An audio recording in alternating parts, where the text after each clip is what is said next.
ശേഖരൻകുട്ടി, താഴെ അച്ഛൻ വന്നിട്ടുണ്ടെന്ന്, അങ്ങോട്ട് ചെല്ലാൻ. അച്ഛൻ ഇവിടെ? ഞാനിപ്പോ വരാം.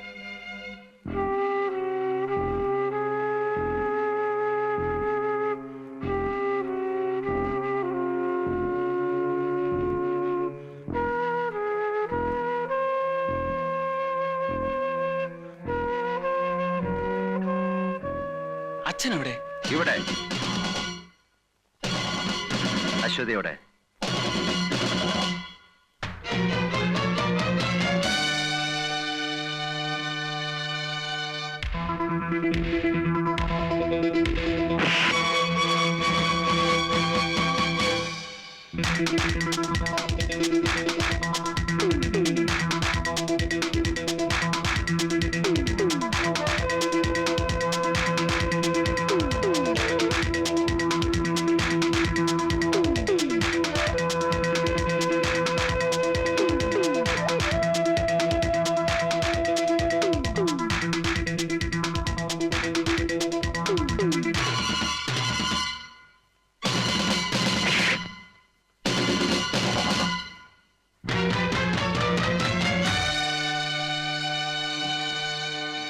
അശ്വതിയോടെ.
എങ്ങനെയുണ്ട് മോനെ? മോനെ പ്രത്യേകിച്ച് ശ്രദ്ധിച്ചോണം. താൻ എപ്പോഴും ഇവിടെ കാണണം. ആരെങ്കിലും ചോദിച്ചാൽ എന്തെങ്കിലും ആക്സിഡന്റ് ആണെന്ന് പറഞ്ഞാൽ മതി. ഡോക്ടർമാരോട് പ്രത്യേകിച്ച് പറഞ്ഞേക്കണം. Yes sir. അതോ പത്രത്തിന്റെ ഫ്രണ്ട് പേജ് തന്നെ കാണുമോ വെണ്ടയ്ക്ക അക്ഷരത്തിൽ? ഇല്ല സർ. എപ്പോഴും ഇങ്ങനെയാ പറയാറ്, പക്ഷെ വരുന്നത് നേരെ മറിച്ചും. മോനെ, ഞാൻ രാവിലെ വരാം. കോശി, താൻ വാടൂ.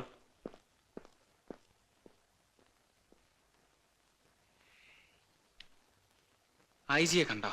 ഇല്ല, അദ്ദേഹം മലബാറിന് ടൂർ പോയിരിക്കുകയാണ്. നാളെ വരൂ. വന്നാലുടൻ എന്നെ കാണാൻ പറയണം. ആ, അശ്വതിക്ക് നല്ലൊരു ന്യൂസ് കിട്ടിയില്ലേ? ജേർണലിസ്റ്റിനെ കിഡ്നാപ്പ് ചെയ്തു, അത്ഭുതകരമായ രക്ഷപ്പെടൽ. ഈ എന്നെ കുറിച്ച് ഞാൻ എഴുതിയാൽ ആരും വിശ്വസിക്കില്ല. ഇർവിൻ വാലസിന്റെ ഒരു നോവലുണ്ട്, ആൾമേറ്റി. അതിലൊരു ക്യാരക്ടർ ഉണ്ട്, പത്രാധിപർ. അയാൾ ന്യൂസ് വാല്യൂ ഉണ്ടാക്കാൻ സ്വയം സംഭവങ്ങൾ സൃഷ്ടിച്ച് ന്യൂസ് ഉണ്ടാക്കും. ഇത് ഞാൻ എഴുതിയാൽ അതുപോലെയാണെന്ന് ആളുകൾ കരുതും. എനിക്കാ നഷ്ടം. അതെന്താ? ആ ന്യൂസ് പുറത്തു വന്നെങ്കിൽ ഞാനൊരു ഹീറോ ആകുമായിരുന്നു. അശ്വതിയെ രക്ഷപ്പെടുത്തിയതിന്. ന്യൂസ് വന്നില്ലെങ്കിലും സാഗർ ഹീറോ തന്നെയാ എനിക്ക്. ഞാൻ നാളെ നാട്ടിൽ പോവും. അച്ഛന്റെ ആണ്ടാണ്. സാഗറിന്റെ അച്ഛൻ ആരായിരുന്നു? ഒരു സാധു മനുഷ്യൻ, വില്ലേജ് ഗുമസ്തൻ. 6 വർഷങ്ങൾക്ക് മുമ്പ് മരിച്ചു. സാഗർ ഒറ്റ മകനാണോ? അതെ. എനിക്കൊരു കാര്യം ഓർക്കുമ്പോഴേ വിഷമമുള്ളൂ. എൻ്റെ അച്ഛനെ നല്ലോണം ചികിത്സിക്കാനോ ശുശ്രൂഷിക്കാനോ എനിക്ക് കഴിഞ്ഞില്ല. ഞാനത് പഠിക്കുകയായിരുന്നു. ഞാനൊരു നിലയിലെത്തുന്നതിന് മുമ്പ് അച്ഛൻ മരിച്ചു. പാവം, ജീവിതം മുഴുവൻ ദാരിദ്ര്യ ദുഃഖം അനുഭവിക്കാനായിരുന്നു അച്ഛൻ്റെ വിധി. കമാൺ. വീട്ടിൽ ആരൊക്കെയുണ്ട്? അമ്മ മാത്രമേ ഉള്ളൂ. എന്നാ പിന്നെ അമ്മയെ കൂടെ കൊണ്ടുവന്ന് താമസിപ്പിച്ചൂടെ? വിളിക്കാഞ്ഞിട്ടല്ല, വരണ്ടേ? അച്ഛന്റെ കുഴിമാടത്തിൽ എന്നും വിളക്ക് വെക്കണമെന്ന് അമ്മയ്ക്ക് നിർബന്ധമാണ്. സാഗർ നാട്ടിൽ പോകുമ്പോ ഞാനും വരട്ടെ? എന്തിന്? എനിക്ക് സാഗറിന്റെ അമ്മയെ കാണണം. ഞാൻ പോയാ വൈകിട്ടേ മടങ്ങി വരൂ. അത് സാരമില്ല, നാളെ എനിക്ക് പ്രത്യേകിച്ച് ജോലിയൊന്നുമില്ല. ആ, പോ. ഉം.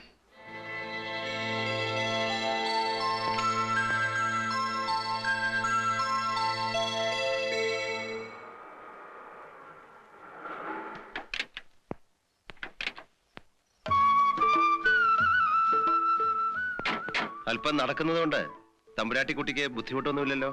ഞാനൊരു പത്രപ്രവർത്തകയാണെന്ന കാര്യം സാർ മറക്കണ്ട. കുന്നും കുഴി എനിക്ക് പുതുമയൊന്നുമല്ല, ചമ്പൽക്കാട് വരെ കയറിയിട്ടുണ്ട്. അത് ശരി. അപ്പൊ പത്രപ്പണി കിട്ടുന്നതിന് മുമ്പ് ചമ്പൽക്കാട് റാണിയായിരുന്നിരിക്കും.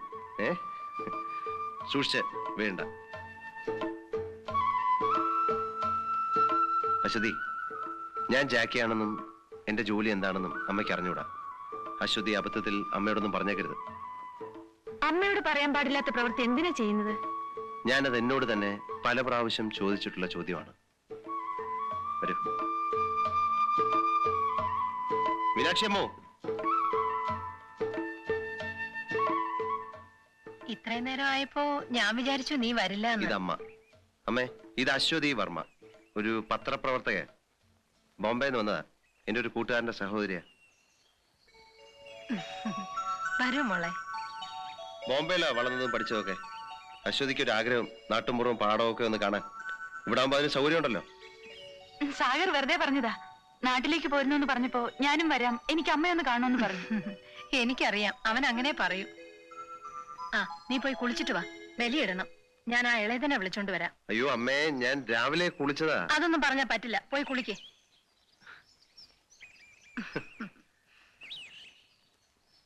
അല്ല, കുളിക്കണോ? പോടാ.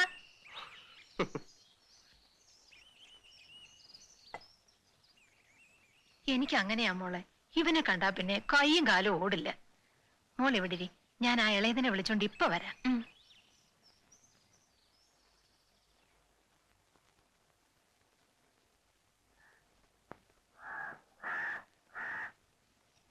മതി. മോരില്ലേ അമ്മേ? ഇപ്പൊ കൊണ്ടുവരാം. അമ്മയുടെ അവിയൽ വളരെ ഇഷ്ടപ്പെട്ടെന്ന് തോന്നുന്നു. വേണ്ട. കുറച്ച് അയ്യോ അവിയൽ. വേണ്ട, Come on.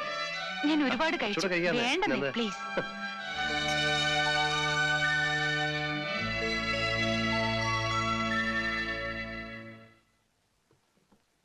എന്താ മോളെ, മതിയാക്കിയോ? മതിയമ്മേ.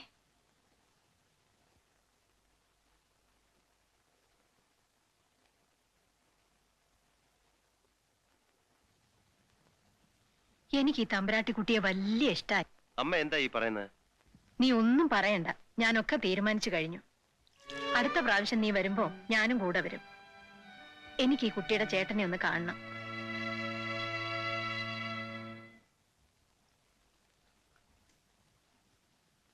അമ്മേ, ഞാൻ വരട്ടെ. ആ മീനാക്ഷി അമ്മേ, പോയിട്ട് വരട്ടെ. ആ പോയിക്കോ. പോയിട്ട് വാ മോനെ.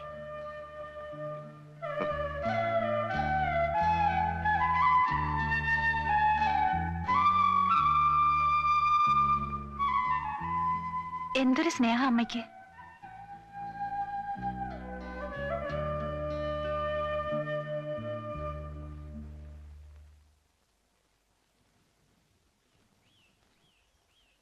അമ്മ നമ്മളെ ആകെ തെറ്റിദ്ധരിച്ചിരിക്കുകയാണെന്ന് എനിക്കും തോന്നുന്നു. തോന്നി. എന്നോട് എന്തൊക്കെയോ ചോദിച്ചു. അശ്വതി എന്ത് പറഞ്ഞു? ഞാനൊന്നും പറഞ്ഞില്ല, എല്ലാം മൂളി കേട്ടതേ ഉള്ളൂ. അമ്മയെ കുറ്റം പറഞ്ഞിട്ട് കാര്യമില്ല. ഏതൊരു അമ്മയെ ആഗ്രഹിക്കുന്നതേ അവരും ആഗ്രഹിച്ചുള്ളൂ. എങ്കിൽ അമ്മയെ നിരാശപ്പെടുത്തുന്ന എന്തിനാ? ഒരു വിവാഹത്തെ കുറിച്ച് ചിന്തിച്ചൂടെ? ഞാനൊരു പെൺകുട്ടിയെ സ്നേഹിക്കുന്ന വിവരം അമ്മയെ ഞാൻ ഇതുവരെ അറിയിച്ചിട്ടില്ല. അവളിപ്പോൾ ജയിലില്ല. അവളുടെ സുഹൃത്തിനെ ബലാത്കാരം ചെയ്യാൻ ശ്രമിച്ച ഒരു റൗഡിയെ അവൾ കൊന്നു. അതിനുള്ള ശിക്ഷ അവൾ അനുഭവിച്ചുകൊണ്ടിരിക്കുകയാണ്. ഏതാണ് പെൺകുട്ടി? ജ്യോതി. ജ്യോതിയെക്കുറിച്ച് സാഗർ പറഞ്ഞു. എനിക്കൊന്ന് കാണണമെന്ന് തോന്നി, അതുകൊണ്ട് വന്നതാ.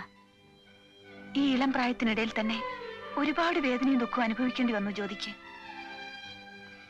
പക്ഷേ ഇനിയുള്ള നാളുകൾ സന്തോഷത്തിൻ്റെതായിരിക്കും. ഇവിടെ നിന്ന് പുറത്തു വരുന്ന ദിവസം ജ്യോതി സാഗറിൻ്റെതാവും.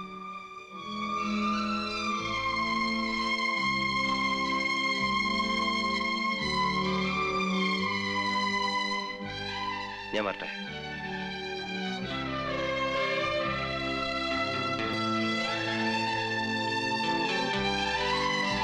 ചേർന്ന തൊഴിലല്ല നിങ്ങൾ ഇപ്പോൾ ചെയ്യുന്നത്.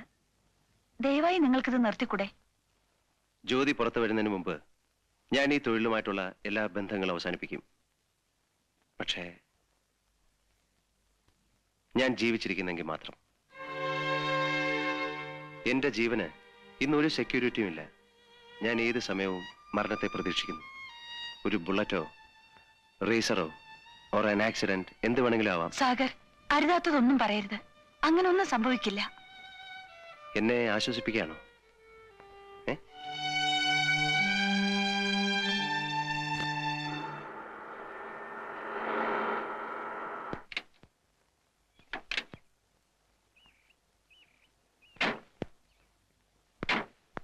അശ്വതി,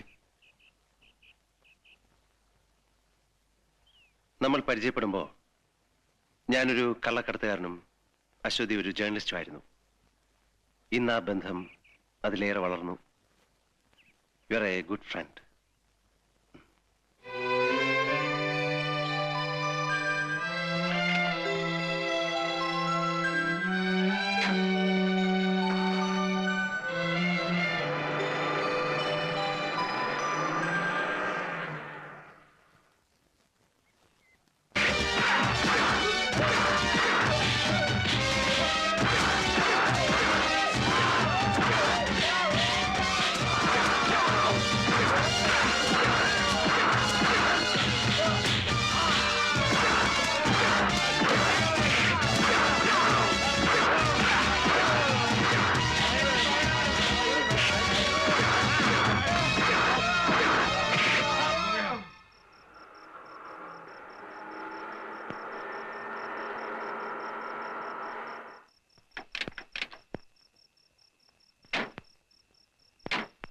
എന്താ കഴിക്ക? എന്തു പറ്റി? എല്ലാം പോയി മോനെ. അവരെല്ലാം ഇടിച്ചു നിർത്തി. ഇപ്പൊ കൂലിയില്ല, കുടിലും ഇല്ല. ആരെ? പോലീസുകാര്. മറ്റുള്ളവരവിടെ? കുറച്ചുപേരെ അവർ അറസ്റ്റ് ചെയ്തു. സ്ത്രീകളോ? അവരെല്ലാം കടപ്പുറത്തുള്ള ചില വീടുകളിലാക്കിയിട്ടുണ്ട്. കഴിക്ക, ഇന്നിവിടെ താമസിക്കാം. നാളെ നമുക്ക് തീരുമാനം ഉണ്ടാക്കാം. ഇതിരിക്കട്ടെ, എന്തെങ്കിലും ആവശ്യമുണ്ടെങ്കിൽ. ലോറൻസ്.